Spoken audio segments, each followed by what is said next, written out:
Hello students, I am Dr. Meenakshi Jindal from Dayanand College, Hisar. Today I am going to deliver a lecture on tuberculosis or TB. I inculcate my best efforts in this topic so that you can better understand this topic in simple language. Let's start with our topic, that is tuberculosis. But main organ which is affected is lungs. So it is also known as pulmonary tuberculosis. About 90% जो भी TB के cases होते हैं सब pulmonary tuberculosis से related होते हैं. It means lungs are the most affected organ due to tuberculosis. अब इंसिडेंसेस क्या है? जो जितनी भी वर्ल्ड की ह्यूमन पॉपुलेशन है about 1/4 is suffered from TB. और इंडिया में हाईएस्ट नंबर के टीबी पेशेंट्स है. सबसे पहले आता है चाइना, फिर यूएसए एंड देन इंडिया. ये टेबल आपको दिख ही रही है, ठीक है. और एक मिनट में 1 डेथ हो जाती है पर year end 5 lakh peoples die annually due to this TB. और टीबी आपको पता है ज्यादा से ज्यादा कहां पर होती है? स्लम एरियाज में, जहां पर पुअर एंड अनहाइजेनिक कंडीशंस है. और यूएसए में it occurs mainly among homeless, elderly, malnourished persons में. ठीक है, जो मालनरिश्ड है, होमलेस है एंड एल्डरली पीपल है, उनके अंदर mainly this is affected. Epidemiology क्या है? ह्यूमन इन्फेक्शन है. कैसे होगी? एयरबॉर्न भी है एंड ड्रॉपलेट भी है. Actually these both are related with each other. क्योंकि अगर ड्रॉपलेट इन्फेक्शन है तो वो ड्रॉपलेट का जो इफेक्ट होएगा ना वो एयर में काफी टाइम तक रहता है. ठीक है, आवर्स में भी रह सकता है, डेज में भी रह सकता है. इसलिए both these causes are inter related with each other. Droplet means airborne, क्योंकि ड्रॉपलेट जो भी इन्फेक्शन होगी वो एयर में जाएगी ही, उसकी कोई ना कोई पार्ट्स, और वो एयर में आवर्स भी रह सकते हैं, डेज में भी रह सकते हैं. और ये ड्रॉपलेट इन्फेक्शन जो है, इसके जो न्यूक्लियाई छोटे छोटे वो जो ड्रॉपलाई हैं वो है, न्यूक्लियाई होता है उसका स्मॉल साइज है 1 to 4 micrometre in diameter and they can also travel long distances. इसलिए both airborne and droplet infections are inter related with each other. Incubation period है 4 to 12 वीक्स. इस पीरियड के बीच में बैक्टीरिया जो है वो मल्टीप्लाई करेगा और एक टॉक्सिन प्रोड्यूस करेगा which is named as tuberculin. यहां तक समझ में आ गया? Yes, ma'am. Yes, ma'am. Next है इसके सिम्टम्स. सिम्टम्स क्या है? मेनली हम पल्मोनरी की ही पढ़ेंगे क्योंकि सबसे मेन ऑर्गन जो इफेक्टेड है वो लंग्स है, तो इसलिए हम सिर्फ पल्मोनरी टीबी पढ़ेंगे. फीवर होता है, वेट लॉस हो जाता है, coughing, blood sputum, loss of appetite, night sweats, chest pain. और अगर कफ 3 वीक से ज्यादा परसिस्ट करती है, it means sputum of the patient should be examined. Sputum का मतलब पता है? Yes, ma'am. ठीक है. अब ये है कि अगर टीबी अनट्रीटेड रह गई तो क्या होगा? ट्रीटमेंट ना कराई जाए तब हम यहां से स्टार्ट करेंगे. इफ टीबी अनट्रीटेड, क्या? हेलो, क्या बोल रहे हो? क्या बताऊं इसमें? मैम मुझे समझ नहीं आ रही, आवाज क्लियर नहीं आ रही मुझे, मेरे तक. स्पूटम ये पूछ रहे हैं कि स्पोटम क्या होता है? बेटा उसका थूक, जिसमें जिसको टीबी होती है उसके थूक में ब्लड आता है. तो जैसे कोई थूकता है ना तो वो बलगम टाइप निकलता है, तो उसके अंदर थूक होता है. Okay ma'am. थूक में ब्लड होता है, सॉरी. Okay ma'am. ठीक है. अब हम यहां से इस वाली ग्राफिकल रिप्रेजेंटेशन में यहां से स्टार्ट करेंगे जहां पर लिखा हुआ है इफ टीबी अनट्रीटेड. ठीक है, तो मेनली लंग्स पे इफेक्ट है, तो यहाँ पर हम स्पेसिफिक टी लिम्फोसाइट से स्टार्ट करेंगे. तो जो टी लिम्फोसाइट सेल्स हैं वो माइग्रेट करते हैं लंग्स की तरफ. ठीक है, और लंग्स क्योंकि इफेक्ट हुआ है बैक्टीरिया से, तो लंग्स के अंदर बैक्टीरिया पड़ा है, बैक्टीरिया माइकोबैक्टीरियम ट्यूबरकुली. ठीक है, इतने 2 पार्ट्स कि लंग्स में लंग्स को इफेक्ट हुआ है तो इफेक्ट कौन करेगा? बैक्टीरिया। बैक्टीरिया का नाम क्या है? माइकोबैक्टीरियम ट्यूबरकुली। अब लंग्स की तरफ माइग्रेट करते हैं स्पेसिफिक टी लिम्फोसाइट सेल्स। ठीक है, ये दो पार्ट क्लियर है। अब क्या करता है बैक्टीरिया? एक स्पेसिफिक केमिकल को लिबरेट करता है जिसका नाम है लिम्फोकाइंस। जिस टाइम पर टी लिम्फोसाइट सेल लंग्स में माइग्रेट करते हैं, लंग्स के अंदर पड़ा है बैक्टीरिया, तो ये सिक्रीट करते हैं एक केमिकल या लिबरेट करते हैं एक केमिकल जिस केमिकल का नाम है लिम्फोकाइंस। ये लिम्फोकाइंस के पास कीमोटैक्सिस प्रॉपर्टीज है, यानी कि वो अपनी तरफ कीमोटैक्सिस से खींचेगा मैक्रोफेज सेल्स को। और मैक्रोफेज सेल्स क्या है? Phagocytic cells. तो मैक्रोफेज सेल्स भी अब लंग्स की तरफ अट्रैक्ट हो गए। अब लंग्स के पास क्या क्या है? बैक्टीरिया पड़ा है, लिम्फोसाइट सेल्स पड़े हैं एंड मैक्रोफेजेस पड़े हैं। ठीक है, ये वाला पार्ट मैक्रोफेजेस तक समझ में आ गया? Yes ma'am. Yes ma'am. ठीक है, अब ये सारी की सारी चीजें लंग्स के अंदर एक्यूमुलेट हो गई। ओके, क्या क्या एक्यूमुलेट हो गया? मैक्रोफेजेस, बैक्टीरिया, लिम्फोसाइट्स, और ये जो इन्होंने केमिकल सिक्रीट किया। केमिकल सिक्रीट करने का तो काम ये है कि उसने मैक्रोफेजेस को अपनी तरफ अट्रैक्ट कर लिया। तो तीन चीजें होगी, लिम्फोसाइट, बैक्टीरिया एंड मैक्रोफेजेस, ये सारे के सारे लंग्स में एक्यूमुलेट हो गए। अब यहाँ पर इंक्यूबेशन पीरियड स्टार्ट हो जाता है क्योंकि ये सब इन्फेक्शन क्रिएट कर रहे हैं। इंक्यूबेशन पीरियड कितना है? 4 to 12 वीक्स। ठीक है, इस बीच में जो बैक्टीरिया इसके अंदर पड़ा है उसका सर्वाइवल तो हो ही रहा है, साथ ही साथ मल्टीप्लीकेशन हो ही जा रहा है। अब ये कहां पर हो रहा है? इन द फैगोसाइटिक सेल्स, यानी कि इन द मैक्रोफेजेस। मैक्रोफेज के अंदर इस बैक्टीरिया का सर्वाइवल एंड मल्टीप्लीकेशन कंटिन्यूस चल रहा है और ये टॉक्सिन प्रोड्यूस कर रहा है ट्यूबरकुलिन। ठीक है, अब जिस टाइम पर ये मल्टीप्लीकेशन हो गया, ट्यूबरकुलिन सिक्रीट कर रहा है, तो ये किस में कन्वर्ट हो जाएगा? एक हार्ड नोड्यूल में, which is small and pearly grey in colour. और इस नोड्यूल को कहेंगे हम ट्यूबरकल्स। ठीक है, ये ऊपर स्ट्रक्चर बना हुआ है ट्यूबरकली का, जिसके अंदर रेड डॉट जो है, these are the tiny bacteria. उसके चारों तरफ जो कंसेंट्रिक रिंग्स हैं, these are the concentric layers of macrophages. और सबसे बाहर की जो आउटर लेयर है, this is the outer mantle of lymphocytes. अब देख लो, बैक्टीरिया भी आ गया, मैक्रोफेजेस भी आ गया, लिम्फोसाइट्स भी आ गया। और मैक्रोफेजेस के अंदर बैक्टीरिया है, इसके अंदर वो बैक्टीरिया सर्वाइव कर रहा है, मल्टीप्लाई कर रहा है, साथ ही साथ टॉक्सिन प्रोड्यूस कर रहा है ट्यूबरकुलिन, और लिम्फोसाइट्स ने उसको चारों तरफ से कवर कर रखा है। ठीक है ना। अब धीरे धीरे ये जो बैक्टीरिया मल्टीप्लाई किए जा रहा है, ये हार्ड मास में कन्वर्ट हो जाएगा, इसीलिए इसको हार्ड नोड्यूल, बीच में नोड्यूल शेप में दिखाया गया है। And this nodule is known as ट्यूबरक्लीस।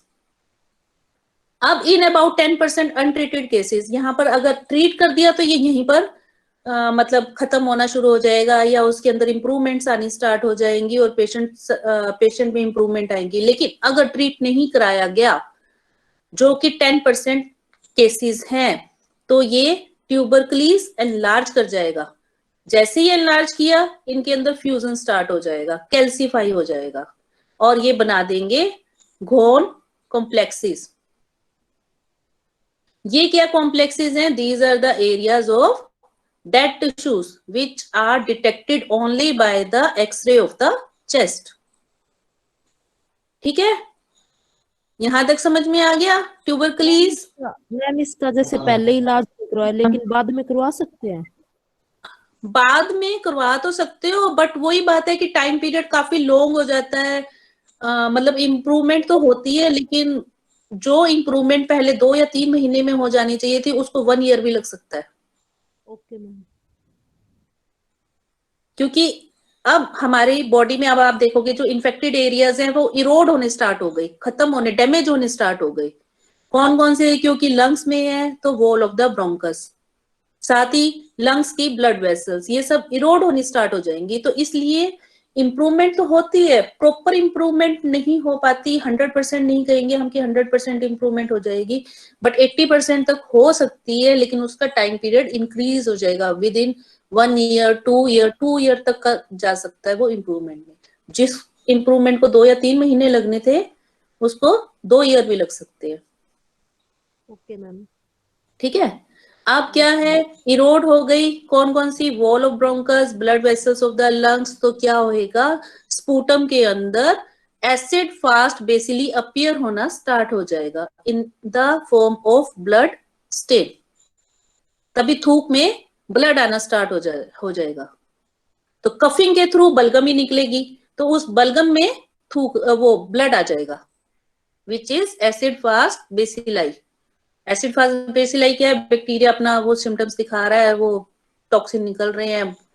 Blood क्यों निकलेगा, क्योंकि ब्लड वेसल डैमेज हो गई, वॉल ऑफ ब्रोंकस डैमेज हो गया। तो जब कोई चीज डैमेज होगी तो अंदर से थूक में ब्लड ही निकलेगा। ये पूरा समझ में आ गया आप लोगों को कि अगर टीबी अनट्रीटेड रह गई तो क्या होएगा? Yes ma'am. Yes ma'am. Yes ma'am. अभी भी इसके बीच में कोई पार्ट ना समझ में आया तो फिर पूछ सकते हो आप लोग। नो मैम, आ गया। ठीक है, आ गया। ओके।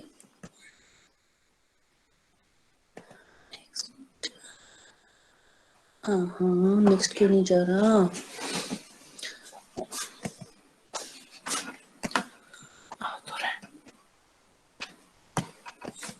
हाँ, अब होगी डायग्नोसिस। डायग्नोसिस क्योंकि ट्यूबरकुलिन प्रोड्यूस हो रहा है विच इज ए टॉक्सिन, तो ट्यूबरकुलिन पर ही टेस्ट होएगा, ट्यूबरकुलिन टेस्ट, जिसको मेंटोक्स टेस्ट भी कहेंगे। ठीक है, ये टेस्ट हमें बताएगा कि स्पूटम ऑफ द पेशेंट में ट्यूबरकुलिन प्रेजेंट है या नहीं है। तो इसके लिए 2 चीजों का कॉम्बिनेशन किया जाता है जिसके थ्रू ट्यूबरकुलिन की प्रेजेंस शो होगी। फर्स्ट इज ट्यूबरकुलिन एंटीजेंस, जिसको मिक्स किया जाएगा विद पीपीडी। पीपीडी क्या है, it is a harmless protein जिसका नाम हुआ प्यूरिफाइड प्रोटीन डेरिवेटिव। ये कहां से लिया जाएगा, it is derived from the bacterial cells. Bacteria के सेल से पीपीडी ले लिया, उसको ट्यूबरकुलिन एंटीजेंस के साथ कंबाइन कर दिया और इंजेक्शन की फॉर्म में पेशेंट की स्किन के अंदर इंजेक्ट कर दिया जाता है। पॉजिटिव टेस्ट आ गया, उसकी इंडिकेशन क्या है कि दिस इज पॉजिटिव और नेगेटिव। तो जिस साइट पर इंजेक्शन को इंजेक्ट किया है विद इन 48 आवर्स वो वाली साइट रेड कलर की हो जाएगी और स्वोलो कर जाएगी, थोड़ी सी स्वोलन उसमें आ जाएगी, मतलब सूज जाएगी, रेड कलर की हो जाएगी। तो इट मींस कि उस पेशेंट को टीबी है। ठीक है, इतना पॉजिटिव टेस्ट समझ में आ गया? Yes ma'am. ओके। अब ये स्वेलिंग हुई, हमने कहा कि वो जगह स्वेल कर गई, तो स्वेलिंग क्यों हुई? Swelling is due to the accumulation of macrophages and THI cells या TH1 cells, sorry TH1 cells. ठीक है, and due to the secretion of inflammatory cytokines.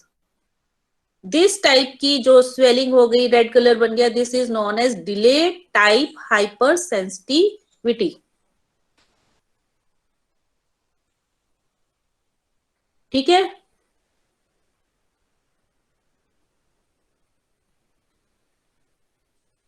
Okay नहीं करोगे तो मैं आगे नहीं बढ़ूंगी। मैम। Yes ma'am. तो बोलना बहुत जरूरी है, अगर मैं पूछती हूँ ठीक है तो बोलो ओके, यस। मैम। मैं आगे नहीं बढ़ूंगी, मैं चुप ही रहूंगी तब तक। Okay ma'am. Okay ma'am. ठीक है, नेक्स्ट आ गया हमारा, यस मैम। नेक्स्ट आ गई प्रोफाइलेक्सिस यानी कि प्रिवेंटिव मेजर्स। प्रोफाइलेक्सिस में आ गया कि भाई टीबी पेशेंट्स को आपको पता ही है हमेशा आइसोलेशन में रखते हैं, उसके रूम अलग कर देते हैं, उसका बिस्तर अलग कर देते हैं, उसके यूटेंसिल्स वगैरह सब कुछ अलग कर देते हैं। तो टीबी पेशेंट को हमेशा आइसोलेशन में रखना चाहिए। इवन जो डॉक्टर और नर्स उसकी केयर कर रही है उनकी भी इम्यूनाइजेशन टाइमली हो जानी चाहिए, मतलब उनकी हर 2-3 घंटे में इम्यूनाइजेशन हो जाती है ताकि उनको भी टीबी ना हो सके, कि because this is the airborne disease, इसीलिए इसको आइसोलेशन में रखते हैं। हेल्थ एजुकेशन आपको पता ही है कि भी जो भी पेशेंट होता है उसको हेल्थ एजुकेशन देनी चाहिए कि वो जब भी स्पिट करे तो स्पिटून्स होते हैं जिसके अंदर जर्मीसाइड्स होते हैं उसी के अंदर ही स्पिट करे। मतलब जब भी उसने थूक गिराना हो तो वो एक बर्तन से होते हैं जिसको कहते हैं स्पिटून्स, उसके अंदर जर्मिसाइड डाला हुआ होता है, ताकि वो जब भी उसके अंदर थूक गिरेगा तो जर्मिसाइड की वजह से इन्फेक्शन इधर उधर नहीं फैलेगी। तो उसको इधर उधर नहीं थूकना चाहिए, सिर्फ अपने उसी यूटेंसिल में, जिसको स्पिटून्स कहते हैं, उसी के अंदर स्पिट करना चाहिए। स्पिट मतलब थूकना, स्पिटून्स मतलब वो यूटेंसिल्स जिसमें जर्मिसाइड लगा होगा। ठीक है, तो इस तरह की हेल्थ एजुकेशन पेशेंट को प्रोवाइड करनी चाहिए। साथ ही वर्ल्ड टीबी डे मनने लग गया 24 मार्च को, एवरी ईयर सेलिब्रेट होता है वर्ल्ड टीबी डे। और इसकी वैक्सीन आपको बहुत ही कॉमन वैक्सीन है, बीसीजी की वैक्सीन है। तो बीसीजी की फुल फॉर्म है bacillus Calmette Guerin, which is prepared from the bovine tuberculi bacilli of the cattle। ठीक है, आगे हम बीसीजी के बारे में ही पढ़ेंगे, ये सारा बीसीजी का ही है। इफेक्टिवनेस है कि ये सेल मीडिएटेड इम्यूनिटी इंड्यूस कर देता है and it is almost 80% effective. BCG की वैक्सीनेशन बच्चों को भी दे दी जाती है आजकल। जिस टाइम पर वैक्सीनेशन होती है तो बच्चों को स्टार्टिंग में ही दे दी जाती है बीसीजी, जो छोटे बच्चों को इम्यूनाइजेशन करते हैं, जब उनकी वैक्सीनेशन करते हैं। तो इसका इफेक्ट क्या है बीसीजी का? ये क्या करते हैं, जो नॉर्मल मैक्रोफेजिस होते हैं उनको ट्रांसफर कर देते हैं एक्टिवेटेड मैक्रोफेजिस में। और ये एक्टिवेटेड मैक्रोफेजिस क्या करते हैं, टीबी बैक्टीरिया की ग्रोथ को खत्म कर देते हैं। तो जो नॉर्मल मैक्रोफेजिस हैं, these are converted into activated macrophages which will arrest the growth of the TB bacteria. और ये किस वजह से करते हैं, इसके अंदर एक लिम्फोकाइन which is known as MAF macrophage activating factor induce कर देते हैं, जिसकी वजह से नॉर्मल मैक्रोफेजेस एक्टिवेटेड मैक्रोफेजेस में कन्वर्ट हो जाते हैं बीसीजी की वैक्सीनेशन की वजह से। ठीक है, जिसकी वजह से फिर से बताना। जो नॉर्मल मैक्रोफेजेस हैं, जिस टाइम पर टीबी होती है, ठीक है, तो मैक्रोफेज ही है जिसके अंदर जो कि फैगोसाइटिक सेल्स हैं, जिसके अंदर बैक्टीरिया सर्वाइव करेगा, मल्टीप्लाई करेगा। ठीक है ना? Yes ma'am. तो क्या होता है कि जो नॉर्मल मैक्रोफेजेस हैं, इनको एक्टिवेटेड मैक्रोफेजेस में कन्वर्ट कर देते हैं by with the help of MAF which is a lymphokine. MAF क्या है? मैक्रोफेज एक्टिवेटिंग फैक्टर, जो कि मैक्रोफेज को एक्टिवेट कर देगा। जैसे ही मैक्रोफेज एक्टिवेट हुआ, वो टीबी बैक्टीरिया की ग्रोथ को खत्म कर देगा, अरेस्ट कर लेगा। अरेस्ट कर लिया मतलब उसको पकड़ लिया, उसकी ग्रोथ को होने ही नहीं देगा और ज्यादा, मतलब कि उसको कैल्सिफाई नहीं होने देगा। Okay ma'am. कॉम्प्लेक्स बनेंगे तो वो होने ही नहीं देगा, तो वो उसकी ग्रोथ को अरेस्ट कर लेगा, पकड़ के रख लेगा, उसकी ग्रोथ होने नहीं देगा और वहीं पर उसको डोरमेंट बना देगा, खत्म कर देगा डोरमेंट। ठीक है, एंड इन्फेक्शन रिमेन्स सब क्लिनिकल। Okay ma'am. अब आगे समझ लेंगे। Yes ma'am. Yes ma'am. Effect था। अब इसकी थेरेपी है, थेरेपी सबसे इफेक्टिव थेरेपी है कीमोथेरेपी, और इसका ट्रीटमेंट पीरियड है 1 ईयर और मोर भी हो सकता है, because this disease is chronic in nature. अब ये 4 ड्रग्स बताई हैं, highly effective drugs, streptomycin, para amino salicylic acid, isoniazid and this rifampicin. अब क्या होता है कि अगर पेशेंट को एक ही तरह की ड्रग मान लो स्ट्रेप्टोमाइसिन, हम कहेंगे कि स्ट्रेप्टोमाइसिन, चलो हमने ये मान लिया कि स्ट्रेप्टोमाइसिन बहुत इफेक्टिव ड्रग है, ठीक है, these 4 drugs are highly effective. हमने कहा स्ट्रेप्टोमाइसिन हम पेशेंट को देना स्टार्ट कर देते हैं, जिसकी वजह से उसकी मतलब टीबी में उसको हेल्प मिलेगी, उसकी आगे ग्रोथ नहीं होगी और वो इम्प्रूवमेंट करेगा। तो क्या होता है कि उसकी बॉडी के अंदर रेजिस्टेंस आनी स्टार्ट हो जाती है उस ड्रग की, ठीक है, यानी कि स्ट्रेप्टोमाइसिन से वो धीरे धीरे रेजिस्टेंट होता चला जाता है। तो हम उसको स्ट्रेप्टोमाइसिन देंगे, आगे उस पर इफेक्ट होना खत्म होना शुरू हो जाएगा। ठीक है, मम्मी शिमला मिर्च पेंट की तो खराब हो गया तुम दोनों देख लो क्या हो रहा है?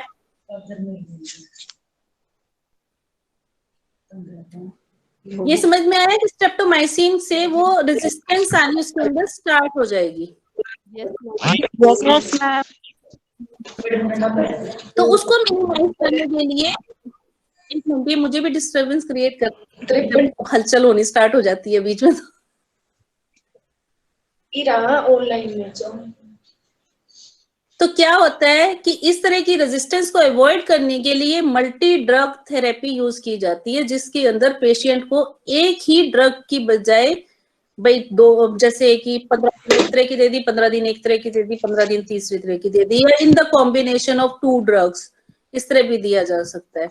ठीक है, तो this is known as multi drug therapy to minimise the chance of drug resistance. कोनी कोई बात नहीं करते जो साथ बच्चे भाई घणो भी रहतो कोनी वे बस थोड़ा ही दबे ही आई नहीं तो थागा आपनो फिंडाएड और वे वो बड़े ये किसी का माइक ऑन है 88 और 35 रोल है, लेकिन अगर मैं इसके बीच में बोलती हूँ तो आप लोगों को भी डिस्टरबेंस होएगी, आप लोगों को भी समझ नहीं आएगा। मैम आप म्यूट कर दो उसको। हाँ यस मैम। कौन है भाई ये? हो गया मैम, अभी नहीं चेक करती हूँ मैं अभी, क्योंकि मैंने तो अभी सिर्फ अपनी पीपीटी वाला सेशन खोल रखा है।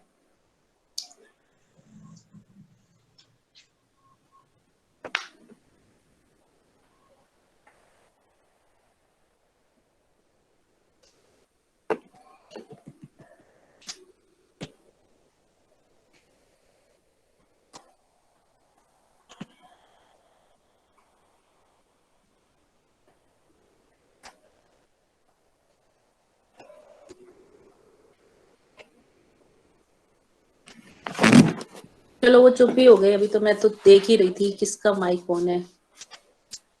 हाँ, मैं ये कह रही थी कि हाईली इफेक्टिव 4 तरह की ड्रग्स है, streptomycin, para amino salicylic acid, isoniazid and rifampicin. ठीक है, तो मल्टी ड्रग थेरेपी में मैं आप लोगों को ये बता रही थी कि मान लो अगर हम एक पेशेंट को, टीबी पेशेंट को सिर्फ एक ही तरह की ड्रग देते हैं, मान लो स्ट्रेप्टोमाइसिन दे रहे हैं, तो धीरे धीरे उसकी बॉडी उस ड्रग से रेजिस्टेंट हो जाएगी, यानी कि उस ड्रग को अगर हम देते रहेंगे तो उसके अंदर कोई इंप्रूवमेंट नहीं होगी, उसकी बॉडी रेजिस्टेंट होगी उस ड्रग के। तो इसको मिनिमाइज करने के लिए, to minimise the chance of drug resistance, multi drug therapy use की जाती है, जिसके अंदर पेशेंट को 2 तरह की ड्रग्स या दोनों का कॉम्बिनेशन में करके ड्रग दी जाती है। इसको कहते हैं एंटी टीबी ड्रग्स। ठीक है, These are administered simultaneously for 6 to 9 months के बीच में हम इनको मल्टी ड्रग थेरेपी देंगे, चाहे एक तरह की ड्रग, उस 2 का कॉम्बिनेशन। अब ये है डॉट्स, DOTS, इसकी फुल फॉर्म है डायरेक्ट ऑब्जर्वेशन थेरेपी स्ट्रेटेजी। क्या होता है कि सरकार ने डॉट्स के सेंटर खोल रखे हैं, जिसको भी टीबी हो वो अगर इन सेंटर्स में चला जाए तो उसका मुफ्त इलाज होता है, बिल्कुल फ्री, और एब्सोल्युटली श्योर इलाज होता है कि उसको इम्प्रूवमेंट करके ही भेजेंगे। लेकिन जो मान लो अगर 10 पेशेंट्स को टीबी है, लेकिन सिर्फ उनमें से एक ही अप्रोच करता है डॉट्स को, वो जल्दी जल्दी नहीं जाते सेंटर्स में, क्योंकि उनको आइसोलेशन में डाल दिया जाता है। तो उनको यूं लगता है कि दूसरे लोगों को लगेगा पता नहीं मेरे को क्यों आइसोलेशन में डाल दिया, मुझे पता नहीं कौन सी बीमारी हो गई, या अवेयर नहीं होते। तो approximately out of 10 only 1 patient reach to dots, जहां पर बिल्कुल फ्री इलाज है, एब्सोल्युटली श्योर फ्री इलाज है, बट फिर भी पेशेंट नहीं पहुंचते। ठीक है, डॉट्स पता चल गया।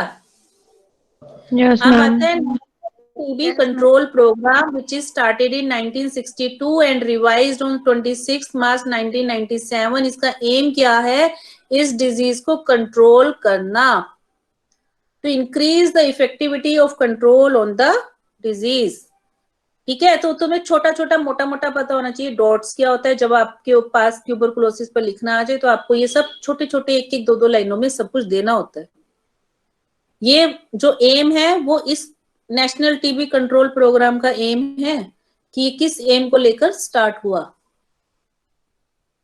फिर आ गया मल्टी ड्रग रेजिस्टेंस, MDR-TB। अब क्या होता है कि टीबी का ट्रीटमेंट चल रहा है, बट ट्रीटमेंट के बीच में ही वो पेशेंट चला गया कि मैं तो कराता नहीं जी पूरा ट्रीटमेंट, तो उसका क्या हुआ? Partial treatment. तो partial treatment of TB leads to MDR-TB which is fatal. Fatal मतलब उसको डेथ तक ले जाएगी। ठीक है, डेंजरस है, डेथ तक ले जाएगी। अब इसमें क्या होता है, A MDR TB strain is that which has resistant to ionized isoniazide and rifampicin or both. चाहे isoniazide दो, चाहे rifampicin दो, चाहे दोनों के कॉम्बिनेशन में दो, with or without resistant to other drugs. ठीक है? Yes, ma'am. Delhi Yes, ma'am. only Delhi में ही 13% TB patients are suffered from MDR TB. Hot zone कौन से MDR TB के? India, Russia, Latvia, Estonia, Argentina, Ivory Coast. Reason क्या? High rate of MDR TB का. अब इसके लिए तुम सुन लो, जो पेप्टाइडोग्लाइकन है हमारी बॉडी के अंदर, पेप्टाइडोग्लाइकन, इसकी जो सेल वॉल है उसके बाहर एक कॉम्प्लेक्स लिपिड लेयर होती है. ठीक है? पेप्टाइडोग्लाइकन की सेल वॉल के बाहर एक कॉम्प्लेक्स लिपिड लेयर है. अब क्या होता है, उस लिपिड लेयर में माइकोलिक एसिड का हाई कंटेंट होना स्टार्ट हो जाता है. ठीक है? ये लाइन आई समझ में? पेप्टाइडोग्लाइकन की सेल वॉल के बाहर कॉम्प्लेक्स लिपिड लेयर है जिसमें माइकोलिक एसिड हाई कंटेंट में सिक्रीट हो जाता है, या हाई कंटेंट आ गया माइकोलिक एसिड का उसके अंदर, तो उससे क्या होएगा? MDR TB इंक्रीज हो जाएगा. और ये लेयर क्या प्रोटेक्ट करती है? It is impermeable to most water soluble drugs. Impermeable है वाटर सोल्यूबल ड्रग्स के लिए दिस लेयर. कौन सी लेयर? कॉम्प्लेक्स लिपिड लेयर, जो कहां पर है? पेप्टाइडोग्लाइकन की सेल वॉल के बाहर. ठीक है? Yes, ma'am. अब ये लास्ट है, association of TB between AIDS and, नहीं, association between AIDS and TB patients. इसमें क्या है कि जितना ज्यादा HIV इन्फेक्शन होगा पॉपुलेशन में, it results in dramatic increase in TB patients.